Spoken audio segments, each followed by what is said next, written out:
You're welcome to the Policy Council. My name is Okwemi Agbaje. In this edition, I talk to a seasoned journalist, an editor of one of Nigeria's most established newspaper groups. Together, we'll look at the state of the nation, the state of our politics, the state of our journalism, the state of our society. And together, we'll look as Nigeria proceeds towards 2015. Enjoy the program.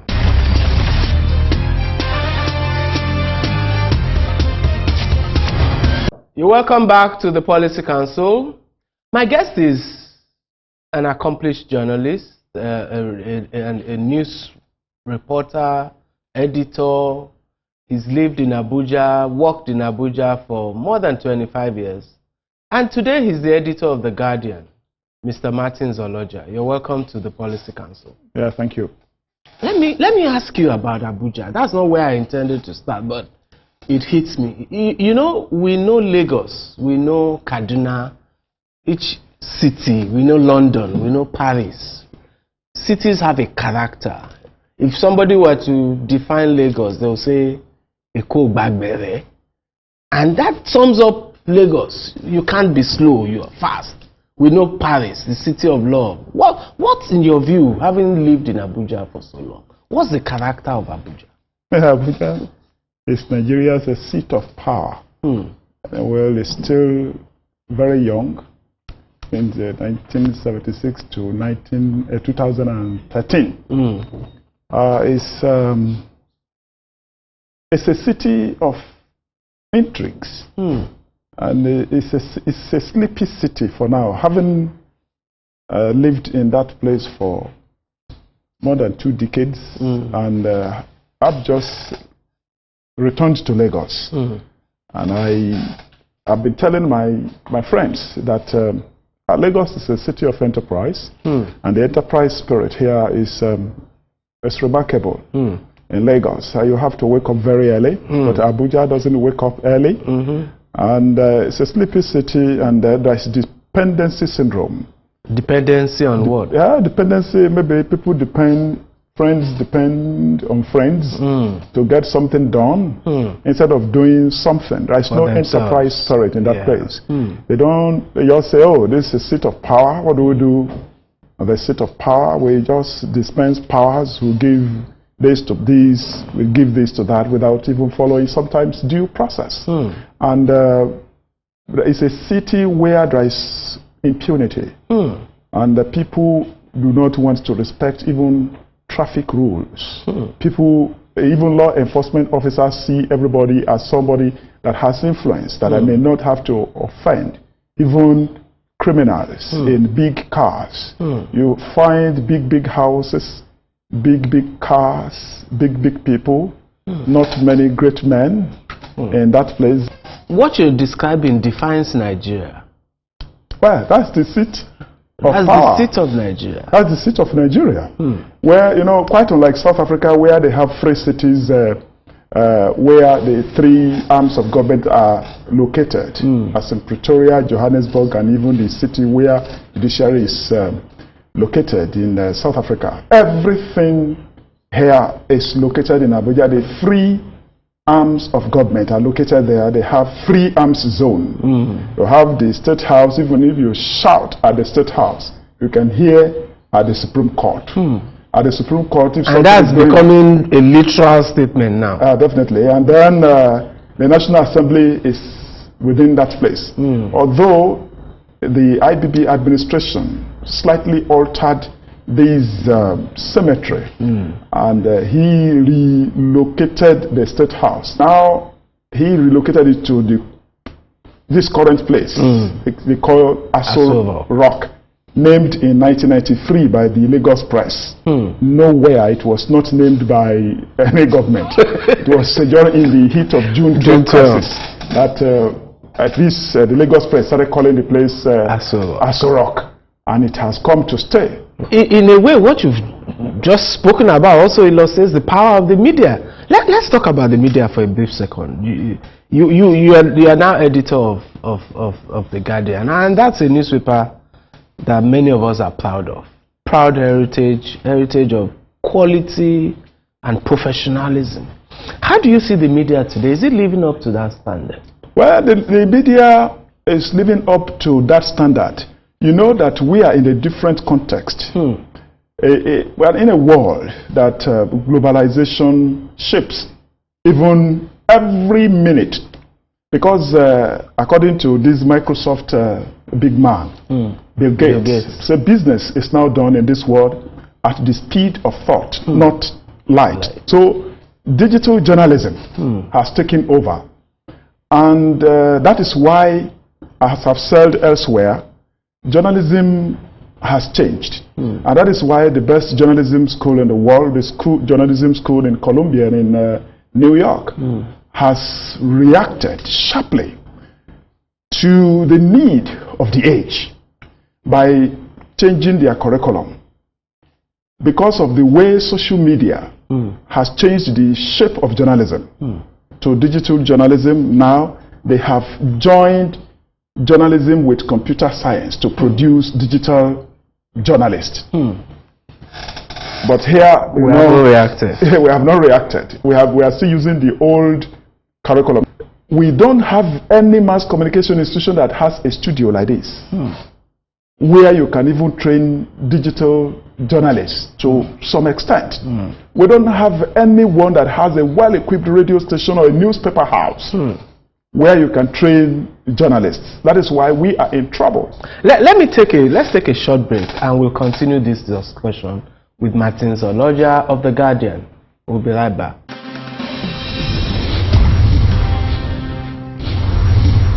You're welcome back. It's the Policy Council and I'm having an interesting discussion with Martin Sailaja, a public affairs commentator and the editor of The Guardian. So Martin, you were talking about the limitations of the media. Poor capitalization was the last thing you said.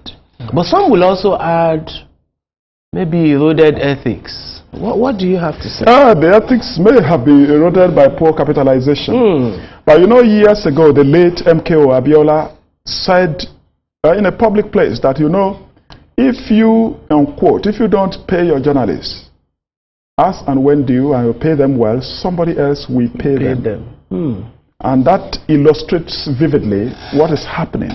Because of poor capitalization, because of the economy, we are operating in an economy that is not defined. We are operating in an economy where everything we use in the media houses, what we use for the newspaper, radio, even television, everything is imported. And there is no incentive. There is no incentive for the media, even for the purpose of education. Nothing. Newsprint, very expensive to clear, not to talk of buying. And all you know what you buy here and what you go through, getting this studio, getting everything set here. So this has also affected ethical journalism. Because in any way you can think of, you send people to a place like National Assembly that you know should be reported the way it should be reported anywhere. But if you do not pay those people well, or you don't pay them at all, the people there will pay them and they will do their bidding. He who pays the piper calls the tune. So this is the issue with ethical journalism. And you want to ask about brown envelope, you want to ask about people who take this, who take that. I know where you are going. But you know, you should not just blame the people like that. The condition of the environment shapes this kind of... I completely agree. There's no institution that has been insulated from the Nigerian character. But then we are trying our best, at least, to bring most of those things to public glare, to question authorities, and to get people to account. You see, on daily basis. Unfortunately, you know, journalism is best practiced where you expose something or you do something, and the public people who are in office and power, who are in charge of public policies, people who are to enforce the law, follow this. You expose it. Now, what we are witnessing is some intolerance from Abuja as an editor. I received a lot of letters from people who are complaining instead of debating. I wasn't too small during the Second Republic when even people like Chief Ebenezer Babatokpe and Chief Uba Ahmed, when they were replying, we were already either in the university or out of university. We were reading We're learning vocabulary. We're learning construction of sentences and all those things like that. We were enjoying debate. In a democracy. But now, any line that is negative against some people in government, they just write, some get your lawyers to write to you. We have a legal department now. We are wondering what is happening in a democracy. People are intolerant. And when instead of prosecuting some people, they say, why did you write about them? It's either APC or now former ACN that has paid you, or PDP has paid you, or something to write this. Why did you write this? We are beginning to feel that we should even organize a seminar to educate members of the public about media engagement, because the level of intolerance, especially from our people in office and in power in the democracy, is legendary and it's remarkable. I think we should do something about it. People are intolerant. In a democracy, there should be free expression, free discussion. The other day, even the president of the Senate called the information minister of this country for saying that a resolution or anything like that is not law. That it Which is the law, actually? Yeah, it's not law. I was a bit amused by that. The Senate president told the information minister, who didn't reply, that you talk anyhow.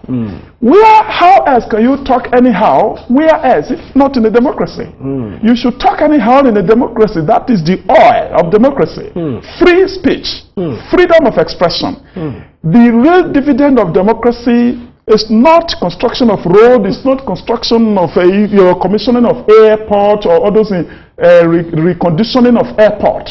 The main ingredient, the main dividend of democracy is this atmosphere to speak, atmosphere to practice your religion, to do anything. So if you can't talk anyhow in a democracy, how else and where else can you talk anyhow? Okay. Let's take a second break. I'm enjoying this discussion. Martin Sailaja, editor of The Guardian. We'll be right back. My name is Femi Drojai. Welcome to the New Lagos, where things are improving every day. I work on the island and live on the mainland. But that's no longer a problem. With improved roads, I get to work faster. Sometimes I even leave my car and use the BRT bus, which is comfortable, fast, efficient, and reliable. After a hard day's work, the nights and evenings are even more fun. The streets are better lit, and the city is more secure. So I can catch my phone in peace. I pay my taxes because I want to continue enjoying the good things a big modern city like our Lagos brings.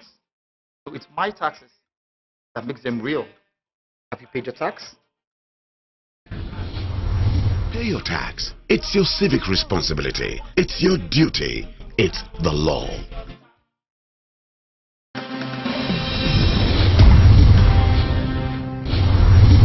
You're welcome back. It's the Policy Council, and I still have Martin Sailaja, the editor of The Guardian, the Bureau chief of Abuja for many years, and somebody who has reported Nigeria from this nation's capital for almost a quarter of a century. Martins, you describe this in template character that is developing around our politics. Now, the greatest manifestation of that is over this. In fact, it sounds as if what we're going to have in 2015 is a war, not an election. And you have regional vitriolic statements, threats, intimidation. Yes, some progress in terms of an emergence of a broad two-party system. But are you worried about the way our politics is developing as we move towards the election? Quite worried. Quite worried in the sense that people are not disciplined. The way this thing is evolving. Every day, if you open any medium in any of the civilized parts of the world, you open any of these networks, you find people debating and people advancing the course of knowledge. This is a knowledge-driven century. And people are talking about, still talking in Nigeria, about if not so, there will be no Nigeria. Some of the people, for instance, of the president's men specifically, are saying it's our son. If you do not allow our son to be this in 2015, there will be no Nigeria. They have forgotten that their son is our president. Yeah. And we have the right to decide who takes over from 2015. Now, why would they be talking like that? And everybody is talking as if we were not a country. This is a country, and I believe the that discussion looks like the kind you would have in a village square. In a village square. In the time of Okonkwo, you know, in Things Fall Apart. In Things Fall Apart. Pre-colonial. Yes. Side of discussion. Yeah, definitely. I think it's not civilized. They should allow free discussion. If somebody implicates you, somebody reports that you are going to run against this president, even anything that is wrong that the person may have done may be forgotten, and just pound the person, criticize the person, rake up anything about the person. Look at what is happening between Abuja and Port Harcourt. Because of intolerance that I was talking about. Now, they do not even allow us to debate the sense in acquiring aircraft in a state like that. That's not the debate. That's not the debate. I noticed that tragedy. The debate is not about... It's about the governor and the president. And nobody is shaping the debate. Nobody is asking questions. Let me make this maybe impolitic statement. But left to me, for instance, if I was going to choose my president, maybe I would be looking for Tunde Fashola of Lagos, based on his record. But you dare not say that in Nigeria. You say after the Southwest has done after the Southwest has about done 8 years. Yes, it should be our turn. This turn by turn thing. Nobody is talking like that anywhere in the world. Even people are saying a former president of Bill Clinton could be president. Bush, the father was president, the son became president. Nobody anywhere else in the world except Nigeria will be talking about this ethnic thing, religious thing, especially in a country that is we are stranded. I even put on Facebook that people should not be obsessed with what is happening alone in Maiduguri, Yobe, and Adamawa. That there should be state of emergency in other areas like power, like education and health. Yeah. Education system cannot produce people that will serve the industry, because we now live in a century in Nigeria where there is this disconnect between the training institutions and the industry. Even in our industry, in the media, the mass communication institutions, journalism schools cannot produce journalists to practice in this century because of the defect we are talking about. Of the 10 top universities in the world, 8 are in the United States, 2 are in UK. Come back to Africa. Why is South Africa number 1? Of top 10 universities in Africa, 8 are again in South Africa, 2 in Egypt. The best, number 1 university in Nigeria is around number 40 now in Africa. So you can see that there is this nexus between quality of education and development. South Korea, I've been there. I've been to so many of their research institutes, and I've seen that the difference between darkness and light is clear. That is why so many of us are aggrieved, and nobody is talking about this.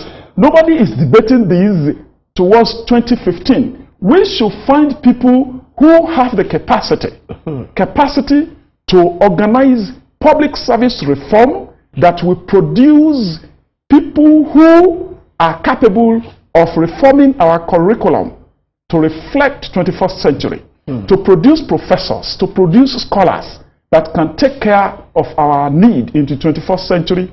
If we don't do that, we will still be left behind.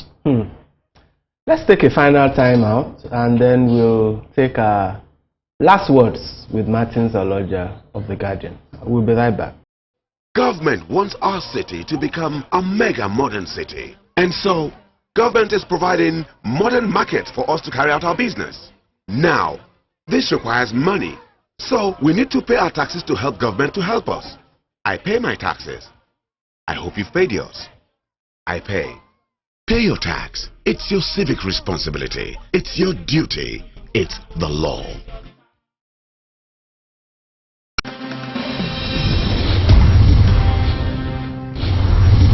You're welcome back to still the Policy Council, and I still have Martin Sailaja, editor of The Guardian, and we've been talking about Nigeria, and some of the things he has said maybe has slightly dispersed me, but we won't get dispersed. Let's look at the northeast of Nigeria, Martins.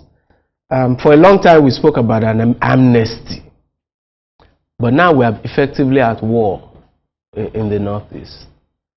How do you see things shaping up? How did you see the debate? I was a bit disappointed about the quality of the debate towards the amnesty itself. I didn't think that debate was informed by reality or any sense of realism concerning what we're dealing with. I think that the amnesty, the emergency, maybe it's coming 6 months or 9 months late. But what are your own thoughts, and how do you see this? Oh, definitely. Just even in our own council, at our editorial board, this thing was debated, and you've seen the editorial we wrote on this. You know, a lot of people feel that the president has been handicapped by maybe principles, by tenets of democracy.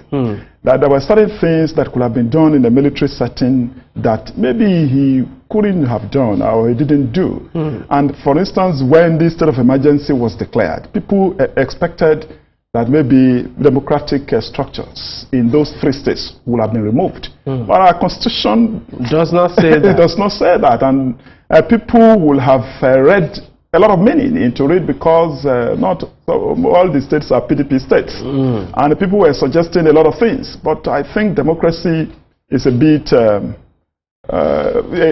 democracy must have constrained him. However, a lot of people felt that the debate, as you said, towards this thing was not sound enough. And like in every other thing in Nigeria, it's not debated. But because of the way people read meanings into things, because of the way we have practiced democracy, and the ethnic polarization, and religious polarization, maybe Abuja is a bit constrained to do so many things that we would have expected. It's easier said than done, especially when you are in office or in power. It's a very sensitive situation, and that's why people are now blaming the president that, oh, you should have done this one earlier. And they say, you can see even the people from the place are not comfortable with even the measures he has taken so far. That we are virtually at war and at these border states. You know, we are not debating the country, and a lot of people, as we are here, even in Lagos, do not know so much about the geopolitical situations in the north. A lot of us here feel that when you find somebody from Benue, it's a northerner, it's Hausa, it's Fulani, it's this, it's that. You know that even in these states, when people just talk that, oh, let us go our own way, let there be, as the Western media will put it, Islamic North and Christian South. You know that it's not true. There are so many Christians in the north, especially this northeast. We shouldn't discuss this. We should get sociologists, scholars, Islamic scholars, and so many of these people to discuss and debate these issues. That still education, it comes down back. Yes, education is light. Education, as Taisholare used to see his cap, he put it, education is light. So, in your view, what I'll take away from this is that for you, it's all about education. It's all about education of all of us, not just about education of all of us to understand, because as perception is very difficult to manage. When the Western people say the Islamic North and the Christian South, they have forgotten that it is different in the South. Apart from, for instance, apart from Ondo and Ekiti, the governors of other states are Muslims who have Christian wives, and when they are doing any Islamic whatever or festival in the South, you don't know who is a Christian, who's a Christian or who is a Muslim. This harmony exists here, and they explain the peace process that we enjoy down south here. And I think we should just guide the discussion towards this kind of harmony in the system, not to say this is Jonathan's Nigeria, this is Sambo's Nigeria, this is our Nigeria. Unfortunately now, nobody is discussing Nigeria as a country. And it's unfortunate. On that sober note, it's been a fantastic discussion. We'll be right back.